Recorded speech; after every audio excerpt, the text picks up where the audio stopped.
Okay. And welcome back to Supernova Labs. We've managed to finish this auction, which is fantastic, and the person has got their token. They seem relatively happy with it, which is great. And I wanted to extend my thanks to anybody that placed a bid on Semo 3D, and specifically I want to extend my thanks to Semo 3D themselves, because I know that this is the first major project that they've done in the BSV space, and I'm grateful that they wanted to host Starter Sword on their platform, and if it's any indication of where it's going to go in the future with what they've already built, I think they may outclass quite a lot of the stuff that's already available on BSV quite quickly.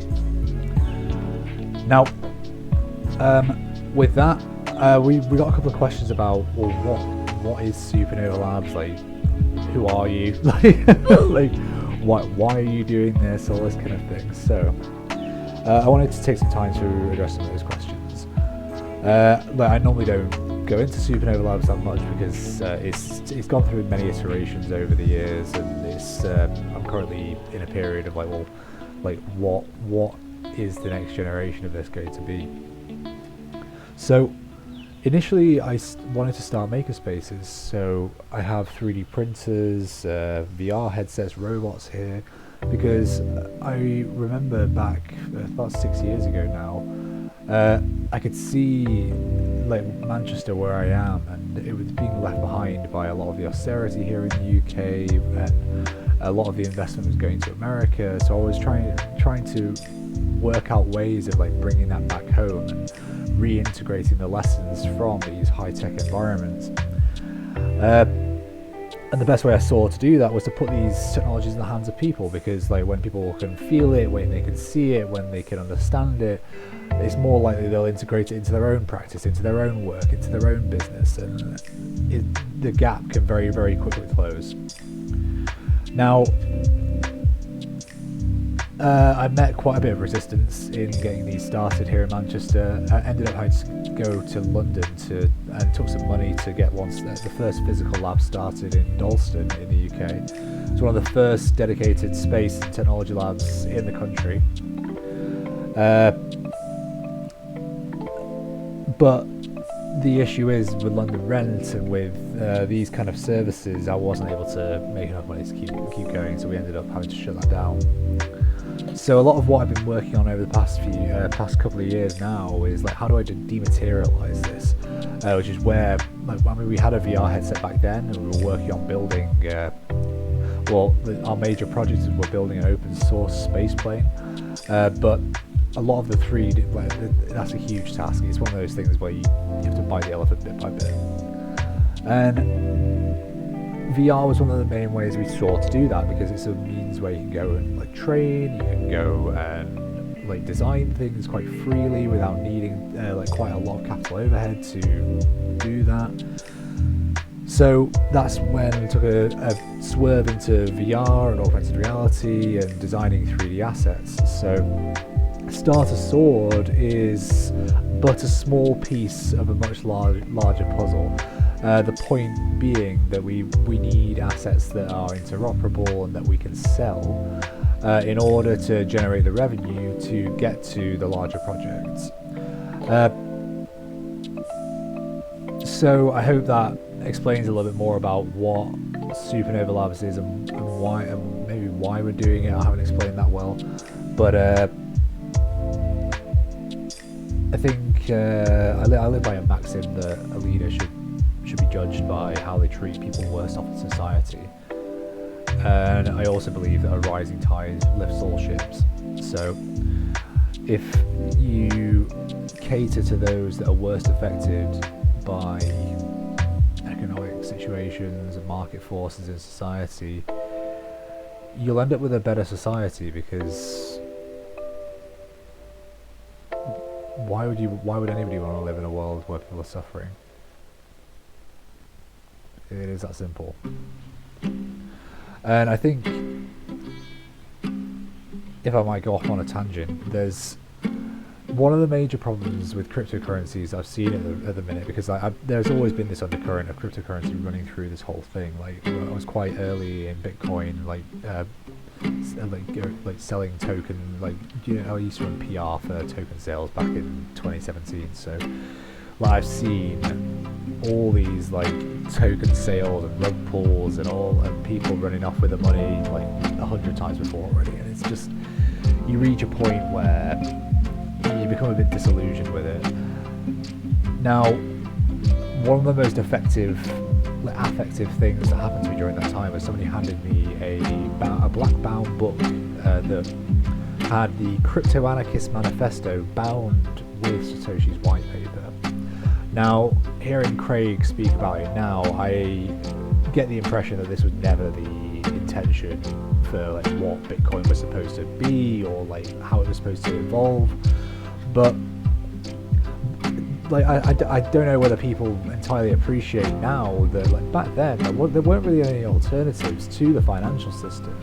So when Bitcoin and Ethereum came along, it was revolutionary, and therefore like it had that kind of ethos of like, well, this is a revolutionary force, like we need to like work out ways of building this like that's subversive towards the state and all this kind of thing, because nobody really knew if it was even allowed to be done, never mind like the number of tokens that we have today, and like how like, I mean, it's effectively been grandfathered into the financial system at this point. So yeah, I mean, I maybe come to BSV with a different set of values to maybe the rest of the community, and I think that shows like quite clearly in the relationships I have with different people in the space. But I'm not opposed to free markets, and like I'm not this like super left-wing anarchist that I think a lot of people think I am. It's just that,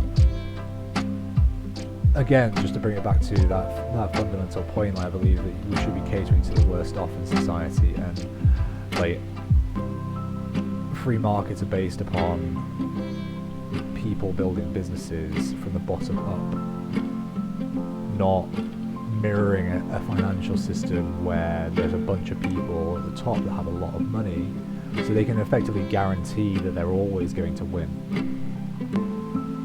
Because like that, why are we in this if we're just trying to emulate what caused the problem in the first place? Like the social contract as an agreement between governments and people was already fundamentally broken.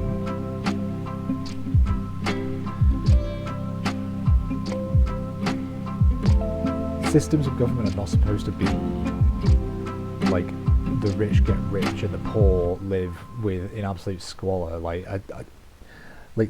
I think a lot of people not fearful of taxation, but like they avoid taxation. I mean, for very good reasons when it comes to current systems of government. But like tax, as it was intended, was that within this social contract that the government takes a portion of your wealth to redistribute it towards services that are towards the common good, so like roads, power, all this kind of stuff, not serving the 1% and their financial interests and like wishing national debt away and spending it on wars of ideology like abroad. Like ideally it was supposed to be for the people.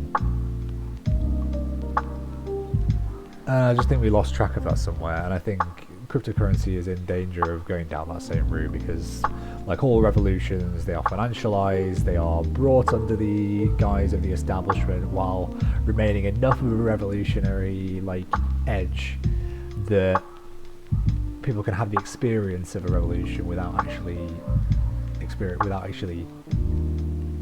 changing anything. But maybe I'm cynical, I don't know.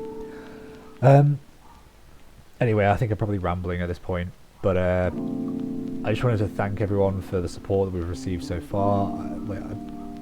Our communities extend like way beyond BSV, so it kind of feels a bit like I'd be missing people out if I were thanking people just within the BSV community. There's people in the space community that have helped with the Open Space Plane project. There's people within the VR community that helped us like build like VR worlds that like get the contacts so that we can have an influential say in the creation of a metaverse and the standards and the interoperability of different assets such as Starter Sword. And I've already seen the world change. Like, it's... I think for a long time I struggled with a lack of control over this, and I was never succeeding because I was trying to control it so much, and I wanted it all to be under the guise of Supernova Labs. Whereas I've already seen that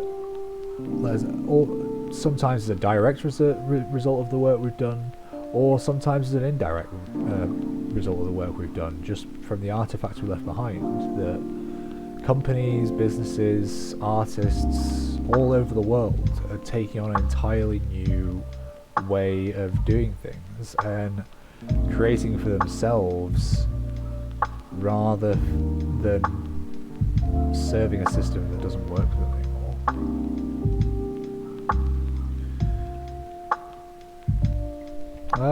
I've got hope. I think there's some good stuff coming down the road. You just gotta stay tuned. And with that, I'm gonna sign off. I hope you have a wonderful day and a wonderful weekend. See you again.